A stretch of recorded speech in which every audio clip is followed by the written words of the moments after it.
Today we may have an interruption to our regularly programmed schedule, and that Margarita is down in the countryside, but may try to join us. And I told her that if I'm in the middle of my presentation for her to interrupt me, because I would love for her to talk about how we're creating a commercial kitchen and a hub for a local food system. And I have a couple of slides about it in the presentation, but she will tell the story with much more life and vitality. And some of you know Margarita and some of you don't. Those of you who don't, it's always a treat to be around her. So I hope she's able to join us. But she's down at Natalia's house working with a volunteer who's come to clean up some of the financial information for the Territorial Foundation. Anyway, there's like a whole thing that's happening there, and they have weak signal down in the country. So I don't know if she'll join us or not. But if she happens to, I just asked her to elbow her way into the conversation, since I may not see her when I have the video in presentation mode. But today I sort of struggled to know how to structure the slides, because you've probably noticed from previous updates that it's like, if I tried to talk about everything that's going on here, it's just absolutely overwhelming. And I feel like so much is happening in this last week that it's absolutely overwhelming, but there are things that you all need to hear about. And so I've tried to find a way to not overwhelm everyone and yet realize that I'm sort of like withholding information or overwhelming. It's kind of like one or the other. And so we'll live with that little dance today. What I'd love to do is just jump right into the presentation part so that you can get a visual and conceptual feel of what's happening this week. And so with that said, let me just jump into share mode. And first things first is, this is week 7 of the Barichara updates. And when I was trying to think of what image to capture the sense of what's happening this week, I had to go to Vito. This is Vito. Some of you saw in, where was it? In the webinar last week for the learning journey, I showed some images of her work. And so some of you may have seen this, but basically this is a project that actually Charles Upton helped Vito with this a little bit. He moved some of the larger rocks. And she's been doing this work at the top of the Tabaras Trail that does that walks down to Guaymaro and then to Las Albercas. So basically, this is directly above Las Albercas and directly above the Bioparque. But I just feel like the sort of symmetry and imbalance of mirror inverted spirals sort of captures how I feel about what's going on in the territory. Like there's so many places where there's movement, and only if you step back far enough can you begin to glimpse the coherence. And so I felt like this image, this is, Vito is building this every day up in the top above the Bioparque. And this is a photo from a few days ago. But it just captured for me the essence of, we need to look at the gestalt. We have to look at the pattern at the big picture to make sense of what's going on. And so I decided this presentation would focus on 4 themes, where there are patterns of regeneration happening in Barichara. And I wanted to use 4 thematic categories to try and just get a sense of them. So we're going to talk about how we're thinking of the children, how we're creating regenerative exchanges, how we're loving the land, and how we're creating territorial synergies as just a way of glimpsing into the emergent chaos of all that's happening here. And I want to start by focusing on thinking of the children.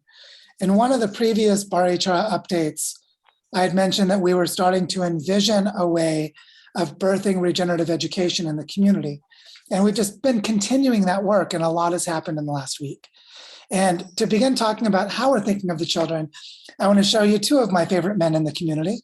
Jose on the left, dancing with his guitar, Felipe on the right, working in the Centropic agroforestry system with his daughter Vera on his back. I'm mentioning Jose and Felipe because both of them are fathers. Both of them love their children and care a lot about education, and both of them are community facilitators. And the reason I'm showing you pictures of Jose and Felipe is that we've had some dialogues with both of them about designing a community engagement process to envision how we educate the children. And so Jose runs an organization called Community Collab in London, but he's Colombian and lives in Barichara. And Felipe has done transformational peace work, deep ecology work, and regenerative education with children. And he's just like, his vision of the world, the way he sees the world, is that our primary challenge for safeguarding humanity's future is learning to open the imaginations of children. And then from their imaginations, learning again how to imagine as adults. And so he has a really deep and profound spiritual pathway for doing this. And as both of them facilitate community dialogues, it's just like dancing with the mystical. It's absolutely amazing. And they were both the facilitators of the series of workshops in June to help us get clear about the territorial foundation. And so it started making sense when Felipe suggested, maybe we should do another sequence of workshops on education for children. And maybe we should ask Jose to facilitate it. And that's what instigated the dialogues that happened this week. So I don't want to use other people's children without their permission. So I'm going to use Elise as the center page of this slide. But I think Elise captures well enough what we're talking about. This is Elise gathering moringa seeds to plant in the food forest, something that happened a few days ago. But what I want to say is that we're starting to design a sequence of workshops. You could think of these as like community design charrettes, where we're going to gather together educators and parents, and we're going to explore what are the needs and possibilities for what exists and how to transform it in service to what the children need. And this means we're not going to focus on schools. And this is extremely important and strategic. We're focusing on children and families. We're trying to figure out how to recombine children and adults, how to integrate home economics with the raising of children and with the way of unschooling or imagining, what if we didn't even need schools? You might notice in indigenous tribal contexts and hunter-gatherer societies, they don't have a school. They don't separate the raising of children from educating the children. They don't have teachers as professionals separate from just everyone doing their practices in the community. And so there's something about getting back to being deeply regenerative within the community as a whole. And so we're focusing on children and families. And there are a lot of patterns of trauma and difficulty within families. And so we're trying to address systemically what you might call the public health issues related to children and families, while also trying to address this question, how do we prepare children for what's coming? And our schools are not only inadequate for this, they're downright destructive at it. And so we want to convene the educators, and this doesn't mean educators in the public schools. Here we're thinking about those who are aligned with regenerative education. And that means that we're going to the people who are already offering alternative models of schools. At least right now is going to a school called Totumo, which is basically an outdoor playground where the kids are playing in nature and learning arts and crafts. And then there's another school called La Quincha, which is a series of workshops offered by adults who do arts and crafts. So the kids learn bioconstruction, basket weaving, and various activities like that are from community members, with a core curriculum of learning reading, writing, science, and things that they would learn in regular school. So there's also Funda Reserva, which is an alternative school that has a nature focus and similar strengths. And so we're also convening individual educators. Penny and I had a conversation with a woman named Milena, who's currently doing her master's in the sort of social and emotional development of children with a cognitive neuroscience focus, while already being an elementary school teacher. And she was working with the kids last year and has just returned. And so we're starting to explore how we can prototype this way of educating with the diverse kinds of educators that exist in the community. And we want to map the future needs, not future needs of the economy, not the future needs of jobs and the job market, but the future needs of humans in the territory at a territorial scale, knowing what's coming in the next 50 years. And so we want to begin, this design workshops will probably begin in October. We're going to continue doing prep work, but to have the design workshops map the future needs with the parents and the teachers and the children themselves who would be involved in creating this education system. And we want to experiment at the family scale. And so we're already talking about the needs of our family after Jessica and I separated, and we have a 2-household way of raising children. And so we're trying to find ways to address the needs we have for Elise. while at the same time integrating it with the community process and connecting with other families. So we have something almost like Montessori and Waldorf meets multifamily homeschooling meets nature school or forest school. It's some blend like that, except in addition to it is arts and crafts of indigenous pathways, because so much of that exists here in Barichara. And the idea is we want to create an education commons that doesn't currently exist. I think that you can sort of touch and feel the elements of it and see lots of people want it. No one can quite articulate what it is, and that's why we need to run the design workshops. And then we want to weave and integrate all that already exists. So all these different schools, some of them I just mentioned, we want to weave and integrate them in a way that allows us to envision a community development process. And this is something that's deeply consistent with the idea of a territorial foundation, because one of the things a territorial foundation does is it goes into a multi-actor, multi-purpose context, and then it gathers and convenes the actors, the diverse actors of the territory, who care about a holistic theme. So if we care about how we raise our children, oh, Margarita is here. Ooh, maybe Margarita can join us. Margaret, if you're here and you're able to speak, let me know and I'll close the presentation so we can talk for a minute. Are you here, Margarita? Can you hear me okay? Yes, I can hear you. Hi, Joe. Wonderful. How are you? Wonderful. I'm going to stop sharing, and I would love to actually spotlight Margarita, and then I'll spotlight myself too, so we can sit together. There's a part of the presentation we hadn't gotten to yet where I was going to share that we're working on territorial patterns to integrate things. And I wanted to talk about the ideas for the Mercado Local. And I thought the most powerful way to do that would be for Margarita to share some of this story. And Margarita, just so you know, we have people here on the call that really care about local food systems and landscape regeneration, but may not necessarily know how to do it. Some of them know more than others. And I was just wondering if you and I could just chat for as much time as you have to share what we talked about the other day, really, and we could just start any way you like. I'm happy to prompt with questions if that's helpful, or you can just monologue. Okay, I don't know why I have very little sound, so I couldn't really properly hear you, but I would like to show you where I am.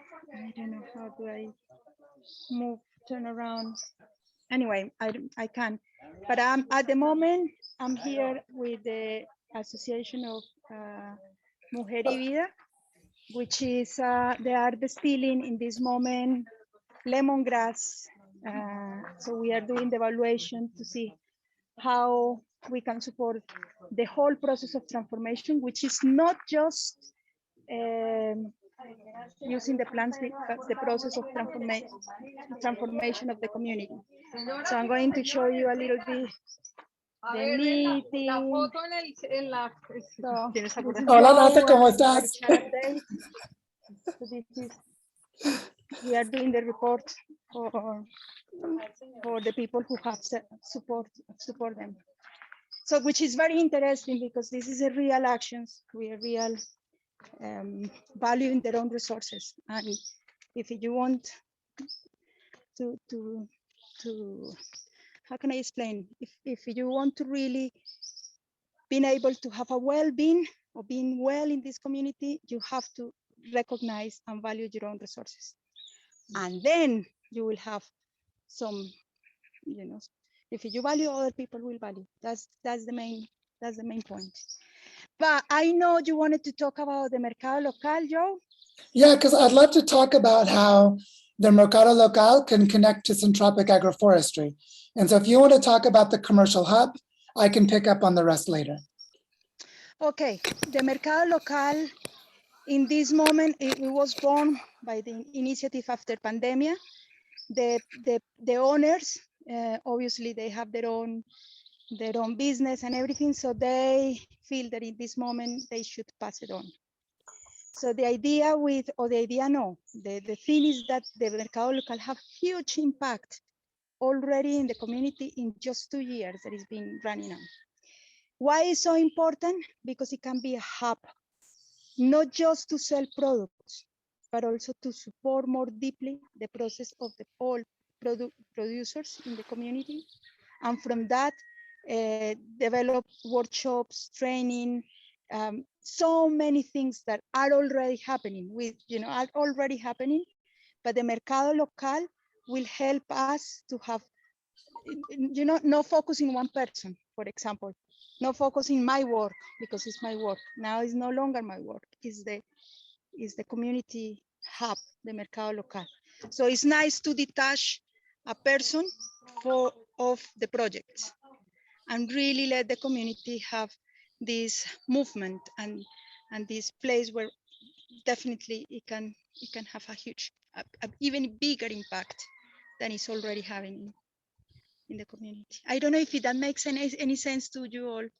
I'm just I'm seeing a lot of people talking out of passion of the things because no, we are really busy. a lot of people are nodding their heads. One thing I can add is that the people who own the business want to sell it. And so there's an opportunity to convert this business into a community hub and to actually purchase it on behalf of the community. And so one of the things we're starting to think about, and we'll talk with the pledge community, and as we raise more money for the Ecoversity, we're thinking about how this opportunity could create a new level of synergy for the entire territory. Because this is really a network of networks that manifest as a storefront. So it looks like a storefront, but it's actually a lot more. Is there more you want to talk about?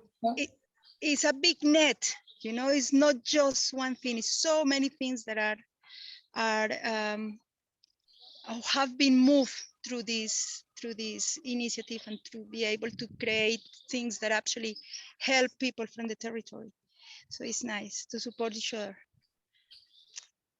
So I have to go. I don't know if it's any help. I don't have a clue if it's any help, but it will be nice later to show all the products and all the process that they are doing in the community and what is happening. It's so interesting.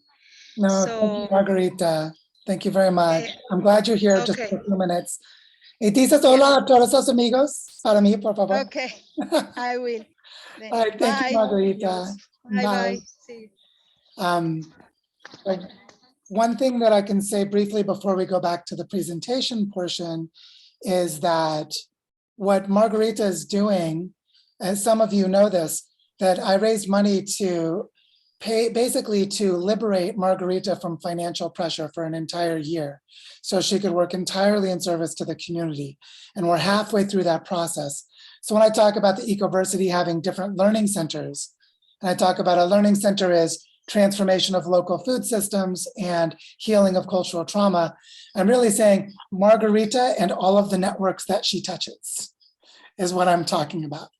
Because Margarita for a long time didn't even have a basic capacity to communicate what she was doing. She was very, very good at doing it and not good at explaining it.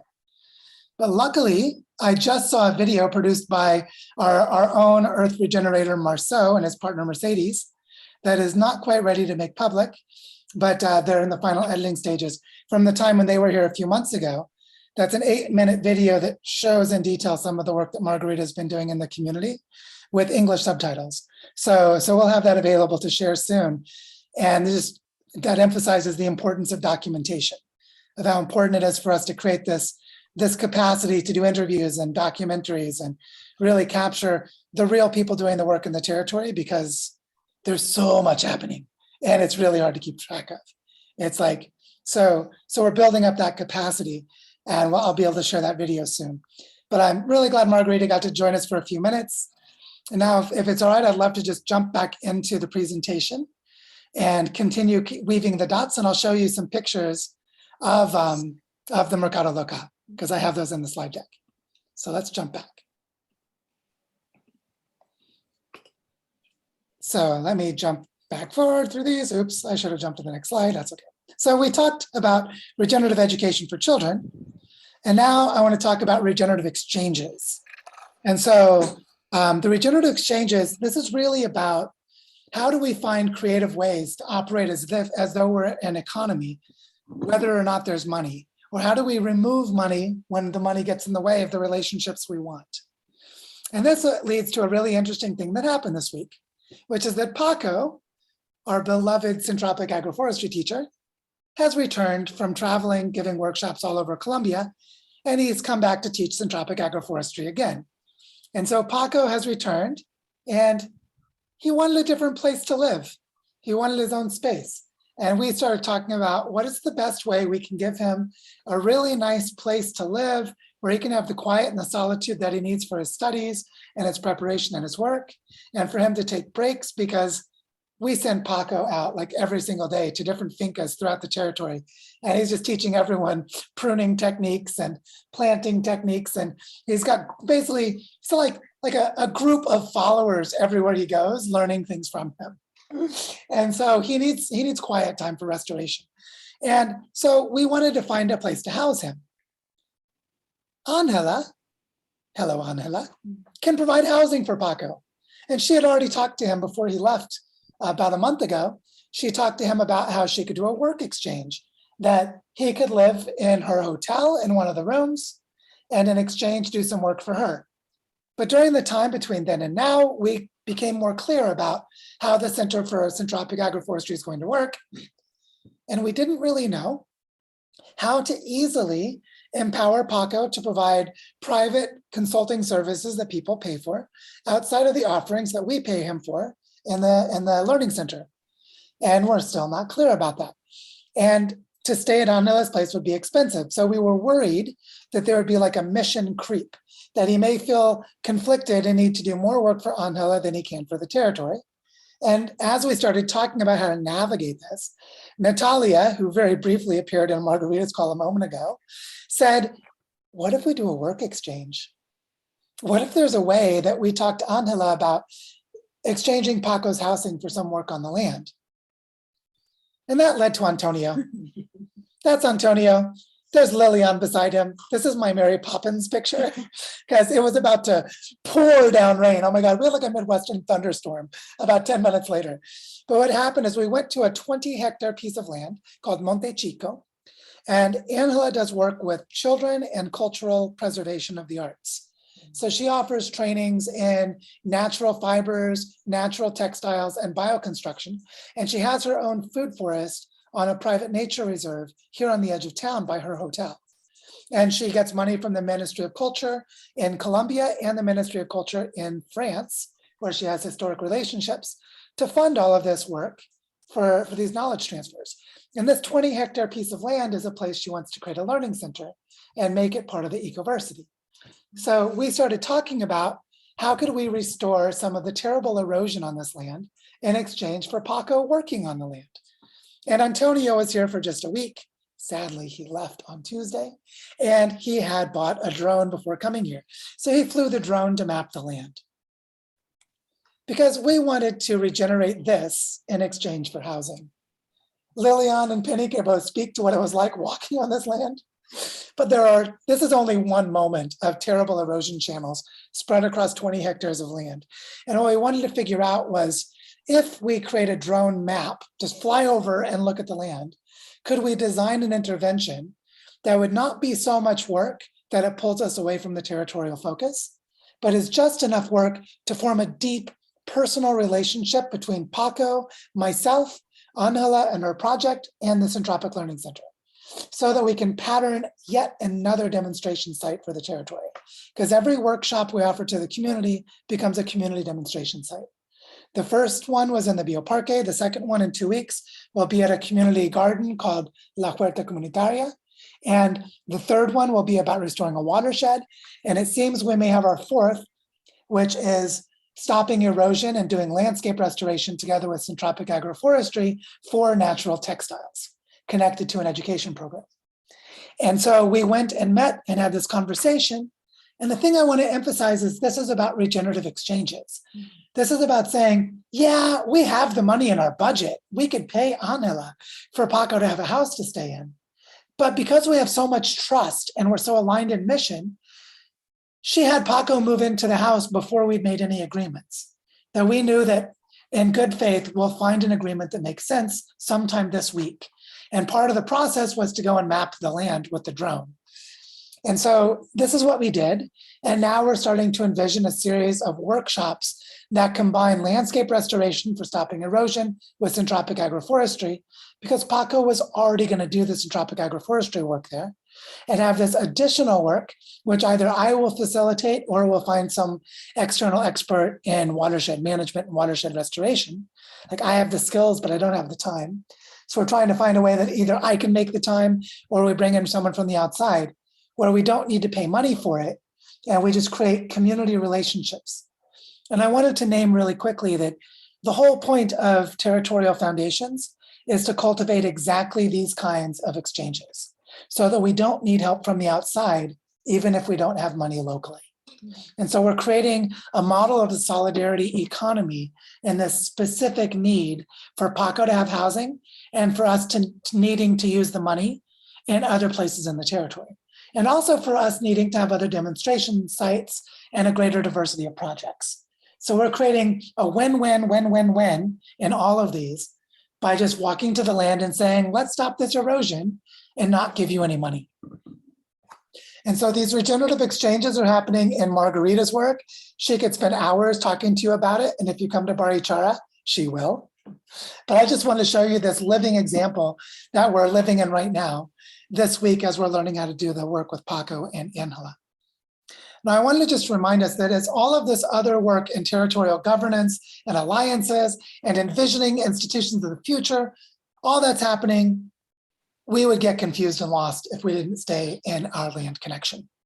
And so loving the land is just the anchor pattern of how we relate to all of this.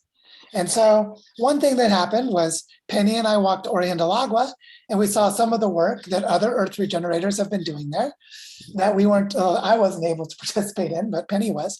And I want to show you this image on the left. That's a Yarumo tree. Its scientific name is Cecropia.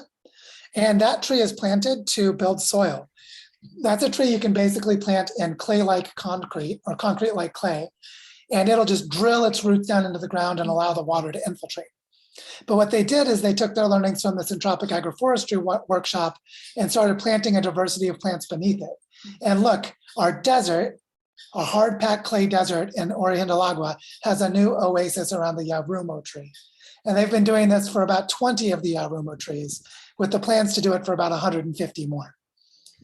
The image on the right is one of the native succulent plants. It's a type of fique, which is used for making natural fibers and textiles. And I collected that one during the walk there and planted it in one of our little sediment pools above a gabion of rocks that was stopping the erosion. So I just want to show you that loving the land takes many forms. And these are two of the forms that are happening at Oriental Agua right now. At the same time, we've been pulling a lot more invasive grass in the food forest. And what I want you to see is this line right up the middle of the picture. From there to the left is the Syntropic Agroforestry system. To the right, where all the grass and bushes are, is the food forest sanctuary that I've been building. And there was a line of invasive grass right there in the middle, just getting ready to spread in both directions because it's so intense and so competitive. And so mostly Chad and I dug out this particular section in the last week. And I just want you to see that as we continue opening ecological niches for the native plants, we have now fully connected the two systems. So we have a full hectare of land doing agroforestry work in the bioparque in only 1 year. And it is beginning to thrive, and they're starting to integrate because we pulled the grass in this little section right here. Also, my addiction to collecting cacti has only intensified. I think Penny's going to enroll me in a self-help program soon. So this cactus on the right was one I collected while I was playing with Elise, and I planted it in the food forest. But also on the left, there's something we do here in Latin America, which is we use the moon cycle to tell us when to prune the trees. And so now that the full moon has passed, and we're in what's called luna menguante, which is the moon that's getting smaller, this is the time when the water starts to drop low in the bodies of plants, and you can prune their branches without injuring the tree. So I started cutting off branches of the acacia magnum tree with my handy machete, which is fun, by the way. And then I started chopping it up and planting it around one of these beautiful, this tree here is an orejo, which is a native tree. And you can just see how I've stacked the branches and the leaves of the acacia. This is the classic chop and drop method. Chop the branches off and drop them under a tree you want to grow faster. And it's creating mulch under that tree. But also because my cactus addiction includes my collecting of people's garden waste addiction. Every time I walk to the bioparque and someone leaves a pile of leaf a pile of branches and clippings from their gardens, I just pick them up and carry them to the bioparque.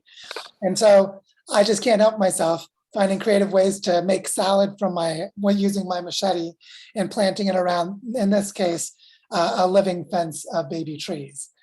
And so I just wanted you to see this kind of work is always going on. And this very foundational grounding into the soil is what makes it possible to hold the complexity of everything else. And this little retention pond that Jacob had started digging about 2 months ago, but then we needed to pull all the grass around it. Yesterday, I just decided I needed some sweat and sore muscles. So I grabbed my mocho, which is that tool right there, and my pickaxe, and started piling up the dirt more. And pretty soon we'll have another retention pond in our little Rio de Sueños, the place where we're dreaming of bringing rivers back to life in the food forest. And so just wanted to see all that is happening. So while we're envisioning the future for the children and creating models of solidarity markets, solidarity economies, we're just continually touching the ground and every day the earth is healed more and it sustains us. And now I want to talk a little bit about territorial synergies, which relates to Margarita's work. So first, you already said hello to Margarita, but we can say hello to her again. That's Margarita talking to Natalia, who you can't see because she's facing away from you. But Margarita, you already saw how lovely she is, but here she is again. And what I wanted to show you is that we're already learning how to weave patterns at the territorial scale. This is actually a collection of projects I created in Google Earth about a year ago. For those of you who recognize the landscape, you'll see that Las Albercas is in the middle of this long line going from the top to the bottom of the image. And that's the drainage basin of what I call the river that went away, the river that we want to bring back to life. And at the top of the village of Barichara is Bioparque Moncora. The other image you see farther up is one of the pieces of degraded land that we're working on. The top of the image, but not shown here, is Origen del Agua. And I gathered this image because as we're forming alliances for the regenerative finance event that we're organizing, Gregory Landaway of Regen Network just sent me a message and said, send me a mood board for your projects. I've got an NFT artist and I want to give you money. It's like, oh, let me go to my Google Earth image and see if I can. They're going to create interactive terrain maps to show how we're regenerating landscapes to raise money for our projects using crypto tools. Oh, for those of you whose eyes are glazing over, that's fine. We'll talk more about it. But isn't it lovely that I just take a picture of the earth from space, send it to a really cool artist, and someone might give us money? It's hard for me to say no to that.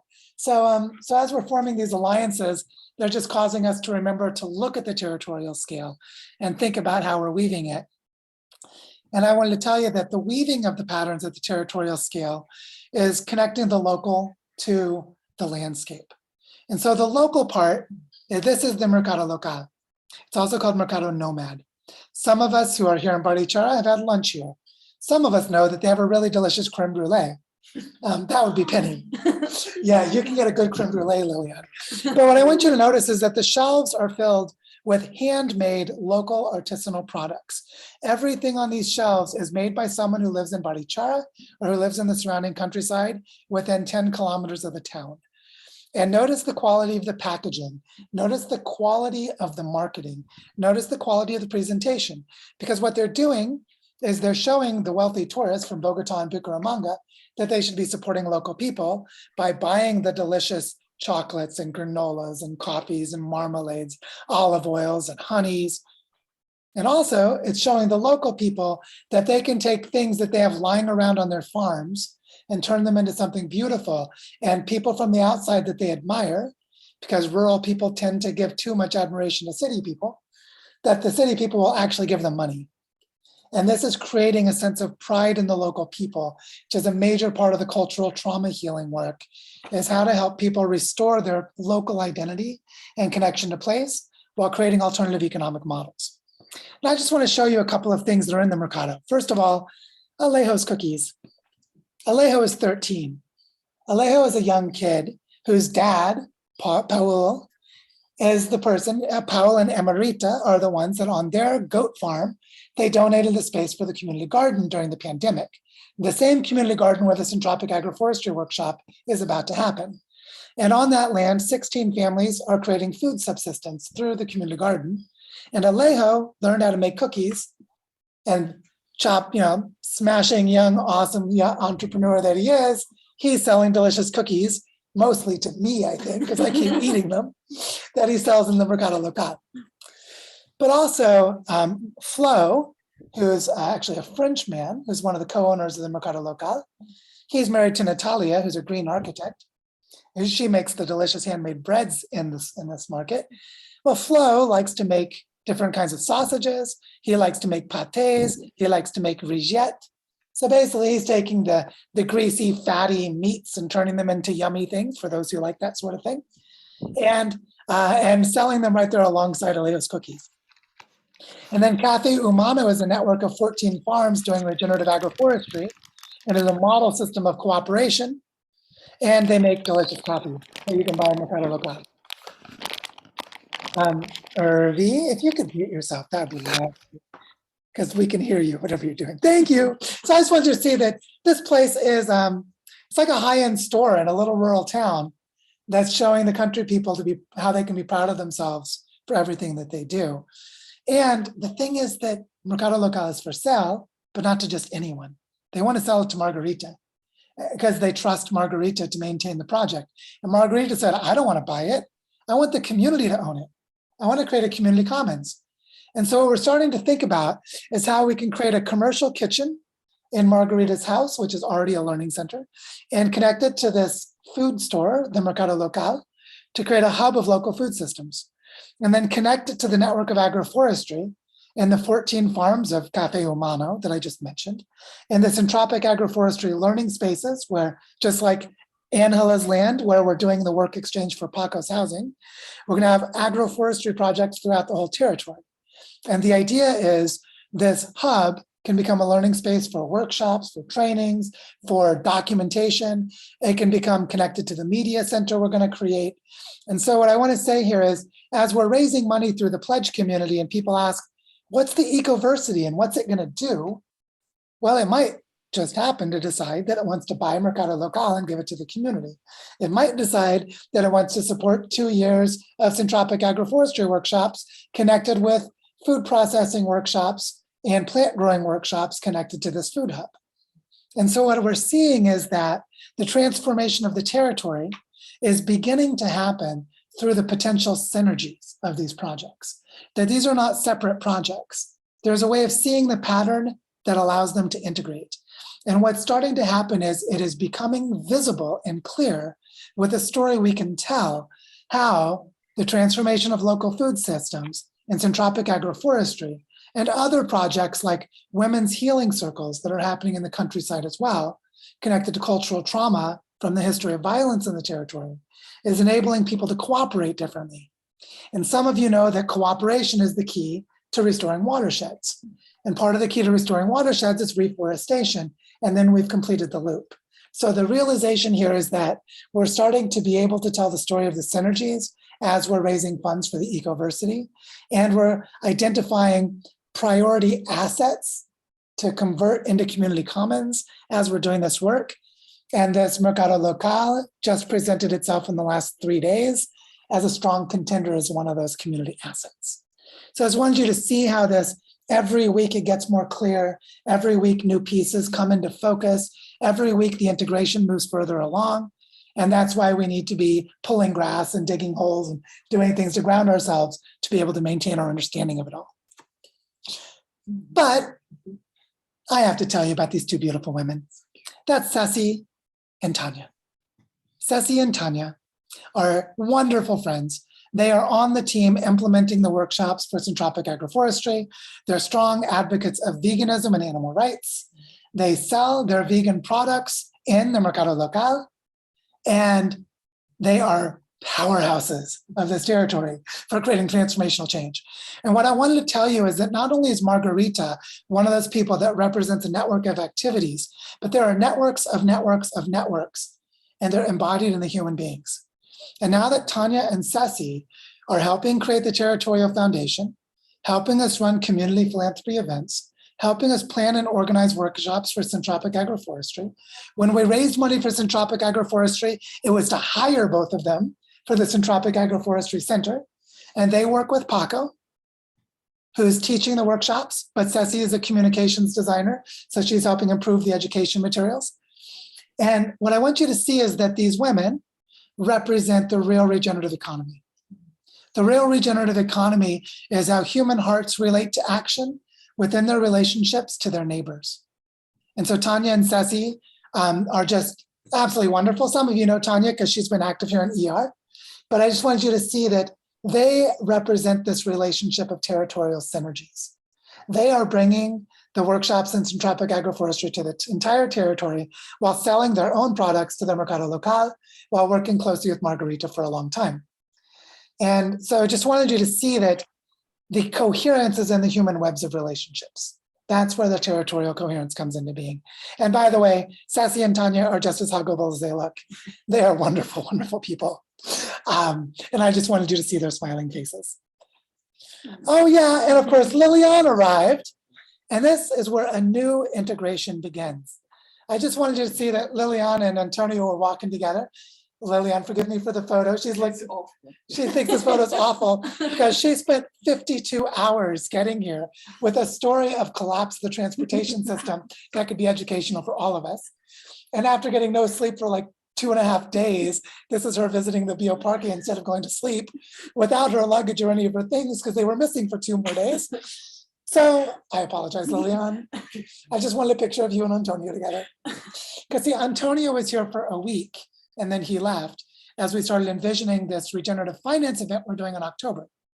Lilian arrived for a variety of reasons, but one of them is that Lilian and I have been holding the relationship between Earth Regenerators and the Regen Foundation.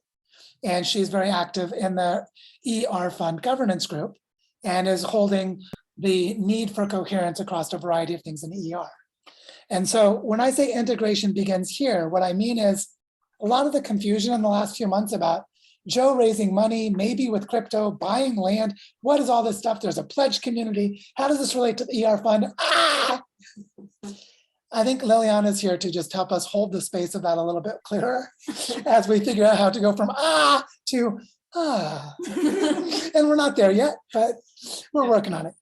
It turns out Lilian gives good hugs too, so that's definite bonus.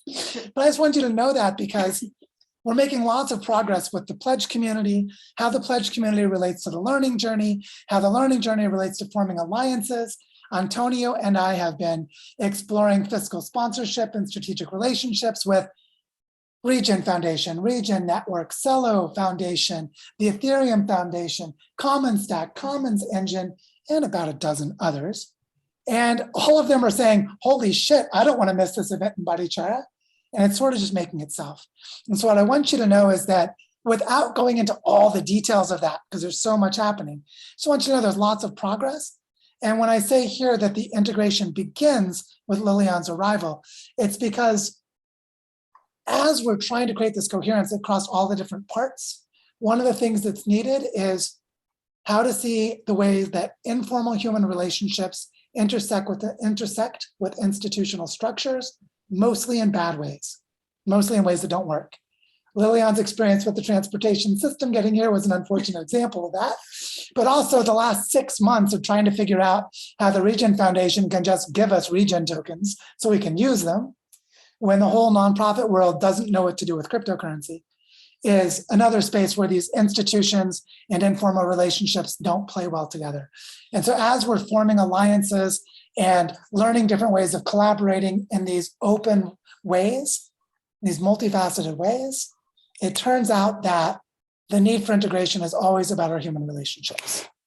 And so for me, Lilian arriving is sort of like symbolic of the need for something that we've known we need in ER for like half a year. And there are a whole bunch of questions that will not be answered during the time she's here, but we will try to get clear on the conversational patterns for some of the key pieces. And Lilian, you're welcome to speak more to that if you'd like to share about that. But would you like to share a bit of your perspective so far before I open it to discussion? No, you can open the discussion and see what comes. Okay, then I'll just turn so that you can see Lilian too and say, Gail, you've raised your hand, perfect timing. Jump right in. Hey, Lilian, so good to see you there. I want to let you know, Joe, that Laura Kim and I have a Zoom meeting this afternoon with Marcello and Robert Stiles, is it, from ProSocial? Talk about weaving relationships. We're going to be exploring with them the possibility of maybe bringing ProSocial to our project in La Mosquitia, Honduras, maybe doing some kind of pilot project initially, and then if that works out, maybe becoming part of their next cohort. So that's all due to Joe connecting me with them. So we'll see if it works or not, but it's kind of exciting. So just want to let you know that's happening. Well, related to that, yesterday we had a meeting for the research team of Pro Social World. And it turns out I have a dear friend named Michael Schleil, who is a postdoc at the University of Hohenheim in Germany. He and I have co-authored a couple of academic papers on cultural evolution, sustainability transitions, and bioeconomies, which is his research focus. And one of his PhD students is a Colombian named Ricardo Vargas. Ricardo is a member of Earth Regenerators, but not very active. And Ricardo's PhD is to study value chains in local food economies as they transition to living economy models. And as we're talking, I said, so Ricardo, when are you coming to work with Margarita? That's exactly what she's doing. And so you could just see this, like, these pieces coming together. And similarly, another thing that's like this, I saw Midi put her hand, the thumbs up, and I wanted to name this, is last week I spoke with Jonathan Kabat, who is at the Hotlam Eco-Restoration Camp near Mount Shasta in Northern California. And his work is so beautiful that John Liu has gone there and is working with him and has been for months. And they're doing watershed restoration for an entire river system connected with the Klamath River as wildfires destroy all the ecosystems. And their ecosystem restoration camp burned to the ground last year, like while they were doing the work. It's incredible. And he reached out to say, Joe, could you be on an advisory council for this bioregional regeneration project? And I said, no, I'm too busy. But I bet ER could form a group through bioregional catalysts. And I'll think of my California friends who would organize it. Naturally, Midi, Charles, and Alpha came to mind. And all of the people clustered around Portland, Oregon can make a road trip down. And so just you can see how the web of relationships is like one step invisible until the structure forms. And then we're like, oh, that's been gestating the whole time. And so I just wanted to name that the way that Jonathan saw what we're doing, Jonathan Kabat saw what we were doing in Barichara, and I know what we're doing in bioregional catalysts, and he didn't. And so he connected with me because we're doing in Barichara, but I actually think bioregional catalyst is a better place to do it. And so these weaving relationships between ER globally and what's happening in Barichara are so multifaceted that we usually can't predict ahead of time where the learning is happening. And so that's just why we need to learn to navigate the local to global. It's so many relationships. But I want to stop there. I've talked a lot. Does anyone else have comments or questions? Including Penny and Lillian, if you'd like to share, and Kathy, if you'd like to share, like those of us here. But anyone who would like to ask a question or share, please raise your hand or just jump right in. Moment of silence.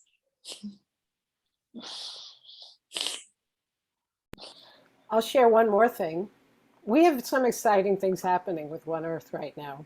There's a reporter from National Geographic, a freelance journalist who visited our project in Honduras and is going to be writing an article about it. I don't know if it's going to be in the print magazine or on their website. HBO is going to be, there's a show called How To with John Wilson is going to be filming our bird walk in Brooklyn a week from Sunday. And we have a charity page in New Scientist magazine out this week. So it's like all these things are happening at the same time. So it's like all of a sudden there's this attention coming. It's almost like we tipped some tipping point or whatever. We're also poised to get, it looks like we're probably going to get some money from the Fish and Wildlife Service. I told you about, Joe, but we still haven't gotten the official notification yet. And we're applying for some other money with the Wildlife Conservation Society for through the UK, which has funded us before. So it's like all these things going on. It's really exciting. Oh, and Joe, I want to send you the Spanish version of What Would the Parrots Say that you can share with Elise and the other kids down there. Sí, por favor. Sí, por favor. And Gail, just so you know, one of the partners for the Pro-Social World Latin America is, I think they're just called Community Conservation, or they got some name like that that's sort of generic because they're a 30-year-old organization. But they work all over Latin America on conservation and community development. And every time I'm on a call with their executive director, I'm like, gotta hook her up with Gail and Laura Kim, and I just haven't done it. And so I can feel the depth of just these adjacent relationships that we're very close to. So Yeah. to be continued. Thank you. Pamela, on to you. Yeah, that is again breathtaking. Thanks a lot, Joe. What was coming to mind when you were talking with Margarita and showing what was happening in the village and how she was building relationships, etc. It reminds me of what's going on with the OSA and how much those two places could possibly really appreciate connecting with each other. We just are wrapping up our 6th week of the 6-week conversations, which were, the Peter Brook conversation model. And it was conducted in both Spanish and English. And it was the attempt was to draw in more of the people, more of the local people into those conversations. And it was maybe not entirely successful with integrating the Spanish speakers, but it certainly was going in that direction. Anyway, I am wondering about cross-fertilization and whether Tricia and Margarita would like to get to know each other. And Benji, I'd be interested in your feedback. Also, Meaty, you're in that group. Is somebody else here that's also there? Since you're most recently involved in it, Meaty, what do you think about that idea? I had exactly the same thought, Pamela. Yeah, is there more to be said there, or shall I pass it on to Kathy? I know there's a lot to be said there in general, but just at this in this moment. Well, just wondering how do their people meet with their people? How to facilitate a conversation between Tricia and Margarita? That seems to be the place to begin. Yeah, I think because they're both so busy, there needs to be an opportunity of some kind that makes sense to them, just to not pull them away from their own work. Mm-hmm. But the easy way is to just mention to each of them the possibility of meeting the other and see what happens. That's the easy one. I think they could easily inspire each other and teach each other a lot about their respective situations. Anyway, thank you. Yeah, no, thank you for that suggestion. And it really, to me, speaks to how this idea of Earth regenerators as a bioregion to bioregion pattern of weaving is already happening, but it's just not visibly coherent to the outside world. We haven't found the way to make it visibly coherent yet, but we're moving in that direction. So thank you for bringing that up. And now, Kathy, on to you. Thanks. Yeah, well, if Margarita wasn't already busy enough. Yeah, I have to say that this coming Saturday at 6 a.m. we're Paul, Margarita, and I will be on our way to Tosoli, which is a farm owned by another woman named Lilian Rojas, who is a mover and shaker within the Red Biocol. That is the network of biomass, not just biogas, but biomass in Colombia.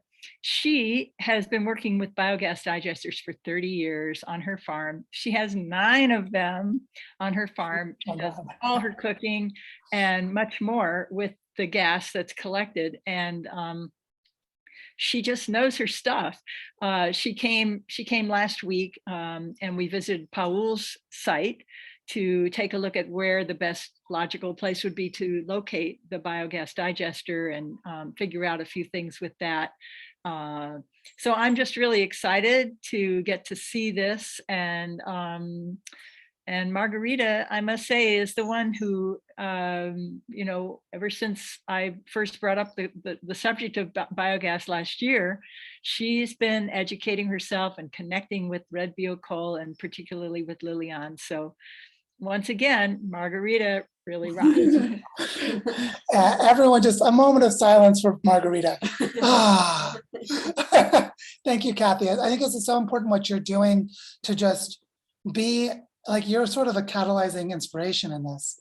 and you sustain that catalyzing inspiration. And I think that's super important. The way that you simply went back to the US and brought back some money, and this turned into, it went from a conversation with a good idea to an actual pathway of implementation. And that just continues. So thank you so much for just taking the lead and carrying that all this way. It's really a beautiful thing. What I wonder is if there's anyone else who might like to share, including possibly Liliana, if you'd like to share about your experience here, or if there's anyone else who would like to share. Well, you know, it's nice to be here. It's like the basics. And it's my first time in Latin America. So it's, you know, it's a different continent, and you can also feel it energetically. It's really nice to be able to be out and about all day long. And just to be with people and off the screen. That was part of my goals for 2022. Less screen, more people, in-person people. So this is really a relief, and it's very nourishing. A lot of things to learn as far as lifestyle is, especially if you're coming from United States. For me, it feels really good because I can see many connections to my own culture, the Greek culture. So there are things and ways of being that are really help me be very at ease. And I really appreciate that. And I'm excited. There are a lot of things, as Joe already said, there are many pieces, but there is a connection among all of them. And as long as we can stay present with that connection of everything, then it's like a flower. Then the various pieces, the various petals will start unfolding easily and with clarity. And I mean, I can already see that. Yeah. So. Thank you. Is there anything you like that, Penny, or no? No. Rachel raised her hand. Ah, Rachel. Yes, please, Rachel. Well, I want to just, I guess, make an official announcement. I have, as of August 21st, where I turned 62, I have applied for Social Security. I have activated my pension. I am retiring. I am hoping to be back in Barichara at the very end of August or the beginning of September to, I have, this is going to sound a little crazy, I have in my mind and in consultation with some other people, I have enrolled myself in the Barichara Ecoversity. I have created a curriculum for myself to follow, and I am going to hopefully be able to kind of live this experience out loud in a way that will help maybe prototype some things for other folks to feel like they might want to do something similar, or, you know, play around with it, have fun with it. The idea is to, you know, take something that is at the moment sort of in a little nebulous and give it a little bit more substance. So anyway, that is, there's going to be more about that coming, but I just wanted to, I guess, say it out loud, because once I do that, then it's real and I better get my act together. So anyway. Rachel, I wonder if you might just speak for a moment to how your experience here earlier this year helped you come to this clarity, like, or either that or just where you see yourself going thematically with what you're going to be doing. I'd be happy with either way you'd like to go. Yeah, so my original, my first trip to Barichara, if that's what you're talking about, how all this kind of connects. So what I recognized is that that whatever I was going to do next, it wasn't going to be necessarily because someone else had made that happen for me. It was going to be because I came prepared to build something. So I'm not necessarily coming under the umbrella of, oh, Earth Regenerators is going to kind of provide something for me, although I still very much embrace my relationship with that organization, but I'm coming to build something that is Earth Regenerator adjacent, so that we can, you know, so I'm adding something to the ecosystem rather than coming to just kind of receive as I did last time. And I was very grateful for that. And it was a wonderful experience. And I think everybody or a lot of people are going to need that as a starting point. But I think that that was not, I recognized after a short time that wasn't sustainable, that if I was going to really come and participate in this, I had to come with my own plan, my own energy that would then be woven into what is starting to emerge there. So, and I see myself being very much part of the, I'm calling it the elder track or the elder path, this idea of personal regeneration, personal development, applied regenerative development is what I'm calling this. And that is how I am going to integrate into the life there. I also have purchased a video camera and am teaching myself videography. So that's the other piece of this, that I'm hoping to document this. I also have my first book is about to come out very soon. And I'm hoping maybe. Here's a high five. Got a high five for you. Okay, please continue. And then and I want to write another one about this idea of regenerative eldering. What does that mean? How do we prepare ourselves as elders in this brave new world that we are hoping to survive in? So anyway, these things are all kind of in their early stages. The thought process is still in the works, but I have this sense that this will fit, that it will be what I need for my own experience and my own growth, but that it may also, my greatest hope is that it will begin to create a maybe a little clearer pathway for those folks who are looking for something similar and don't quite know how to go forward. So that captures it beautifully for me. And I just want to add one piece. In the theme of unlearning, unschooling, and decolonization, Rachel enrolled herself in the program that does not exist and then accepted her application. And I think this is exactly what we need. It's like, thank you for role modeling sovereign education, Rachel. It's actually not even, I mean, it's really funny and it's not a joke. It's like, I mean, I laughed when we said it and I laughed because it's true. Like, damn, we should all do this. So Rachel, just thank you so much for role modeling that for us. Well, and just to add one more piece to that is that is, for the growth process of that is what's needed. I mean, really, I mean, that's what I realized is that we've got to be able to free ourselves from the idea that A, someone else is going to rescue us, and B, that we don't have permission to create what it is we want to see. And so, I'm going to start preaching, so don't let me go there. But I want to say, preach on, sister, preach on, sister. All of this is interwoven, and so my hope is to be able to live this out loud, to communicate to the world that will maybe be of value, because I can feel already that it's of value to me. So anyway, that's where I am in this moment. So stay tuned, and if anybody has questions or wants to, ask me what the heck I'm doing, please, I'm here. So.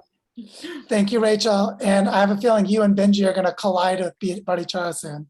And that makes my heart really warm. And so now, Pamela, on to you.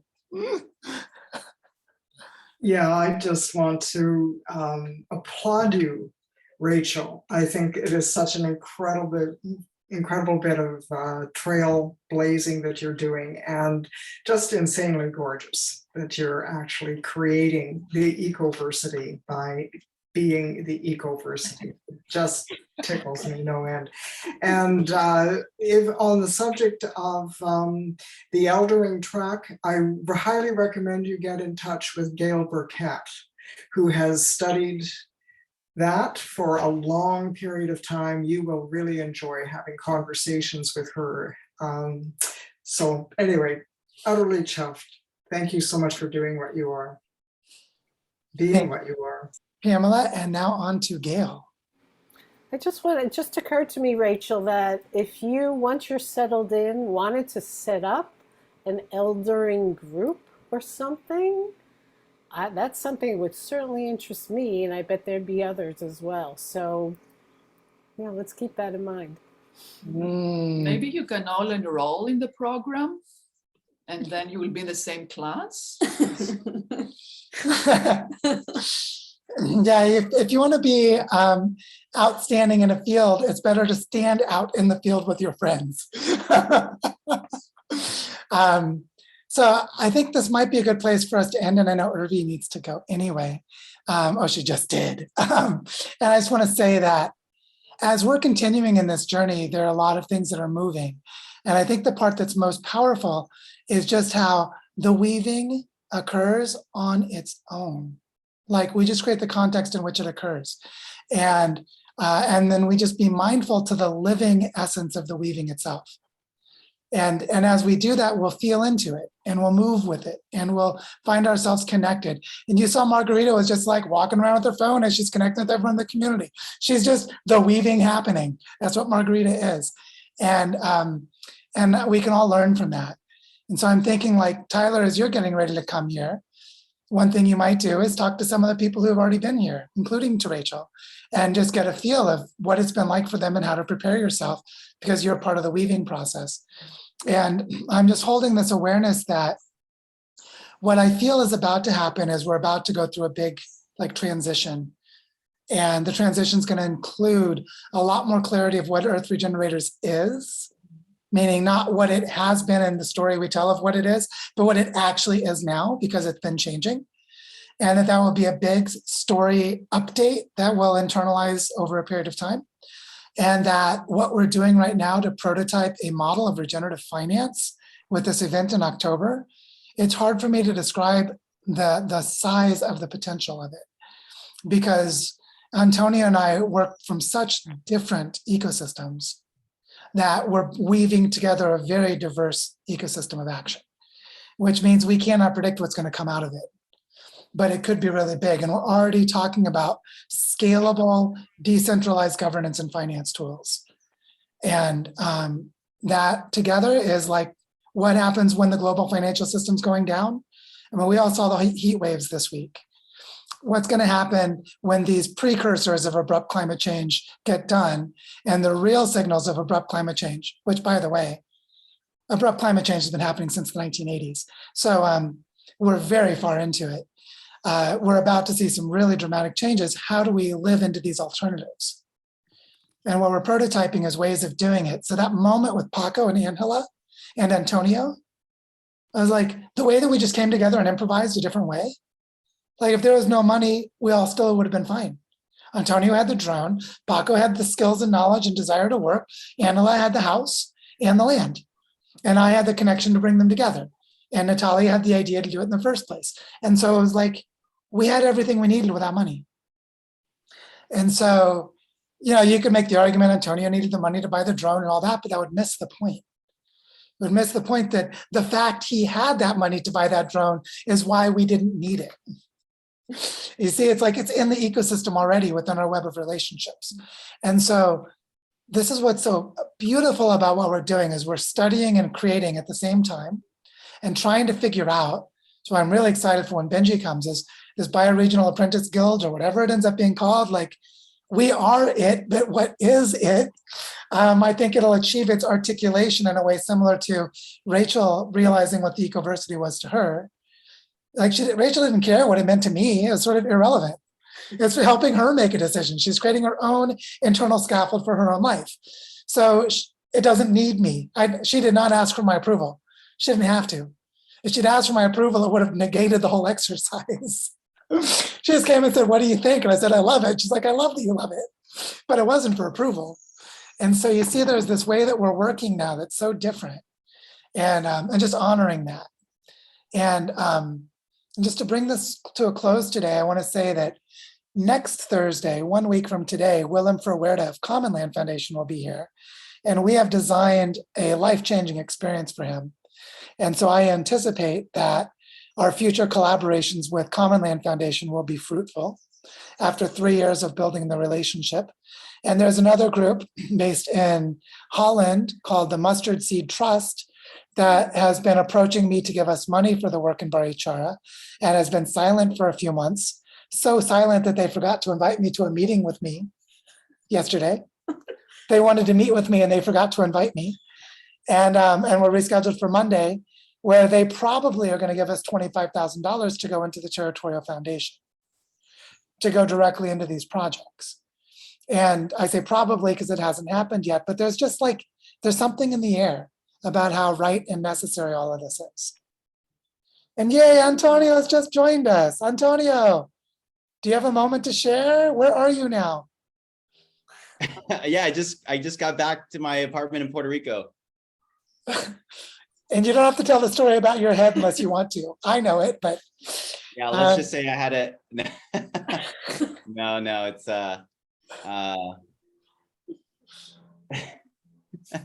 maybe I'll tell a story sometime in Barichara. yeah, I always love, since we're actually about to wrap up, but you just arrived, and I wanted to ask, could you share just a little bit about your takeaways from your time here, or where you're at now? Because I was really brief on that part. Apologies on being late. I had 2 phone calls just now while I was driving back from San Juan. The first one is there's a Refi Italia group that is emerging, and being a part of that and sharing lessons from Earth Regenerators and Barichara as we do our event planning over there and our community engagement and our community growth there. And then directly after that, had a call with a startup team in Refi working on MRV, which is the measuring, reporting verification for eco credits, kind of starting with carbon and the discussion around getting funds into farmers' hands for doing regenerative work. And they are very interested in coming to Barichara because they're already going to Cosmoverse. So basically onboarding them. So things are moving, and it feels fun to be navigating these rapids going downstream. So the time in Barichara was a very good validation of everything that Joe's been describing and talking about and working about, and seeing on the ground and meeting people in person was the validation that I needed to continue like bringing this into reality. So I think there's a lot of coordination that's happening in Barichara from the local projects. And that's being mirrored at the macro scale with what's happening around how to finance regeneration and these new internet tools. So getting to talk with, for example, Vicky and Camila at the Bioparque, and kind of having a one-on-one sit down with them, sharing kind of just some general ideas and examples of how DeFi works and how we can, potentially use that here for the community if it's investing in, say solar panels for water pump for the park, if it's, providing work for the young people to use the technology, because the old people are, I think Vicky was like, I only use WhatsApp, that's it. Like, and that's fine. Because the young, and then on the flip side, we got invited, or I got invited to go to Felipe, who's a friend of Joe, who has a farm nearby. They are trying to map the valley basin below the Cuenca, and asked me to do some drone footage. So unfortunately, Felipe couldn't make it, but his wife Alejandra, and they have 4 kids, but there's 3 with her. So it's like mom is managing all these monkeys running around. Meanwhile, we're flying a drone over this beautiful landscape, and I get her son Alun, who's like 5 years old. He's almost 7. Almost 7. Okay. Yeah. But very intelligent. I basically got him using the GoPro. We were like doing the drone together, and it was just like, wow, like his eyes were really wide. So it's just kind of fun to be like showing the bigger world out there, and them realizing how special Barichara is in terms of like, there was a poetry reading at the ceramics workshop, and I'm sure there's events like that all the time. In terms of like cultural exchange and education and activity. So I'm just like more excited about this gathering in Barichara. And I don't know if you told the name that has felt the most resonance is Emergence. So that's maybe that's what we go with. And moving forward, I think we have enough clarity and enough kind of like solidity to, get a web page up around the event, start to do a little bit more organized messaging as these relationships, partnerships with the Web3 world continue to evolve. So yeah, and I can go into more of that later, but I think over the next coming days and weeks, as we just build up to this event, it'll just get more and more exciting, and hopefully, the idea is to tie all of this together so that the projects on the ground can get resources and support they need. The Ecoversity can get the resources and support it needs, and we're building these templates and models while we're doing it that can be shared to every territory and adapted to their local environment. Yeah, no, what's really happening in a way is, I would say, Antonio and I represent this sort of special kind of odd couple where we're very aligned in what we're doing, and just energetically and where we are in the world, we're adjacent and just have a couple of key points of connectivity. And that's exactly where innovation happens in ecosystems. And so what we're doing is just holding that space in a coherent way. And what's happening is, simply by having the conversations, things just fall into place. And so, like the Cello Foundation wanting to sponsor us, and they haven't gotten clear on what they're offering yet, but they were just like, so what do you need from us? And we're just like, we'll let you guys figure that out, as you guys are in this stuffy big conference hall in Paris trying to talk about regen, as if regeneration can happen in these broken, overpopulated cities in a conference hall, while we're like hanging out and chatting with the stone floor and the birds over our heads and the butterflies coming by, and we're like, don't you think you'd be better to talk about regeneration in a context like this?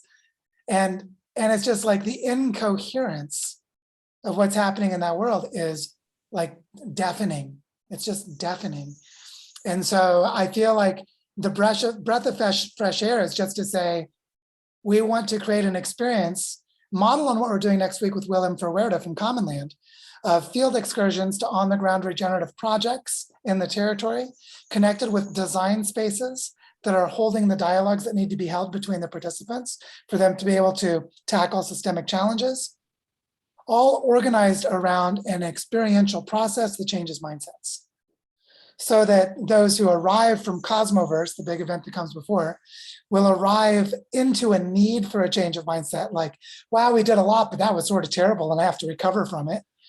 And then go into DevCon, which is this big event in Bogota, being like, we got to do it more like what happened in Barichara, because fuck this. Like, I don't want more just one conference center to another. And we can really feel a profound change in what these conversational spaces might look like. And we could land these into permaculture centers all over the world. So what I'm seeing here is more like we're prototyping a way of being in these conversations. And by doing that, I think it's going to unlock a lot of potentials. So yeah, that's just a whole other domain I didn't even want to go into too much today, because like I said, it's overwhelming to talk about how much is happening. But I can feel the sense of the integration and the coherence happening, which means there's all the discomfort of it not yet having happened, but we're holding it and it's moving. And so I see some more people are needing to go, and we've been going for 1 hour and 20 minutes. So maybe it's a good time to stop for now. But just want to say thank you all for being here. It's really wonderful to hold this conversation together. And I'm really curious what we'll be able to share with you a week from now, because we don't know.